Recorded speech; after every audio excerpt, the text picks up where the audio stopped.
تاریخ بتاتی ہے کہ اشعث بن قیس کندی کا شمار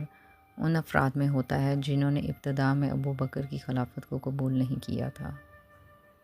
مگر پھر حالات یوں بدلے کہ نہ صرف یہ کہ اشعث بن قیس کندی نے ابو بکر کو خلیفہ تسلیم کیا، بلکہ ابو بکر نے اپنے گھرانے میں اس کی شادی بھی کروا دی۔ دوسری اور تیسری خلافت کے دور میں اشعث بن قیس کندی آذربائیجان کا گورنر تھا۔ مختصر یہ کہ اس شخص سے خلفاء ثلاثہ خوش رہتے تھے اور اس پر بھی حکومت کا رنگ چڑھا ہوا تھا، مگر جب تیسری خلافت ختم ہوئی اور خلافت کی باغ دوڑ امیر المومنین حضرت علی ابن ابی طالب علیہ السلام کے ہاتھوں میں آئی تو آپ علیہ السلام نے نااہل گورنروں کو معزول کرنا شروع کر دیا۔ لہٰذا خلافت کی مسند پر بیٹھتے ہی امیر المومنین حضرت علی ابن ابی طالب علیہ السلام نے اشعث کو بھی آذربائیجان کی گورنری سے برطرف کر دیا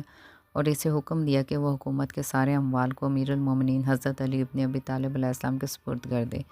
اس بات سے ناراض ہو کر وہ شام جا کر معاویہ بن سفیان کا ساتھ دینے پر آمادہ ہو گیا، مگر اس کی قوم و قبیلے کے لوگوں نے اسے اس بات سے روک دیا۔ یہی تاریخی پس منظر تھا جس کی بنا پر اس دنیا پرست انسان نے نفس رسول صلی اللہ علیہ وآلہ وسلم، شوہر بطول ابو الحسنین علیہ السلام، امیر المومنین حضرت علی ابن ابی طالب علیہ السلام کے قتل پر عبد الرحمن ابن ملجم مرادی کو آمادہ کیا۔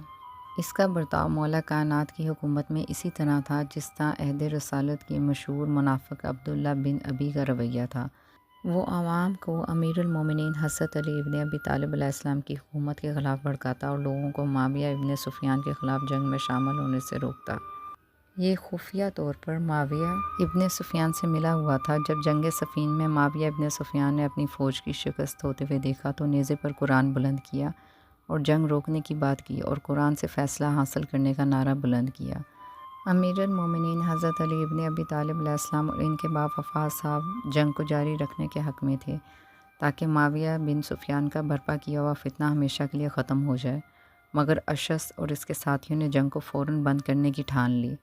تو امیر المومنین حضرت علی ابن ابی طالب علیہ السلام کو جنگ موقوف کرنی پڑی۔ اس کے بعد جو ہوا وہ تاریخ میں موجود ہے، مگر حقیقت یہی ہے کہ معاویہ کی اس چال نے اور اشعث کے اس نفاق نے خوارج کی بنیاد رکھی۔ تاریخ بتاتی ہے کہ جب قاتل امام علی علیہ السلام عبد الرحمن ابن ملجم ملعون نے حضرت امام علی علیہ السلام کو شہید کرنے کی غرض سے کوفہ آیا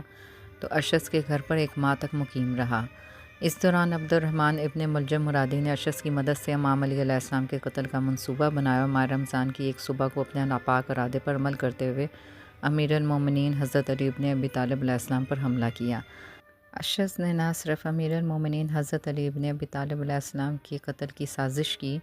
بلکہ اپنی بیٹی کے ذریعے حضرت امام حسن علیہ السلام کو زہر بھی دلوایا۔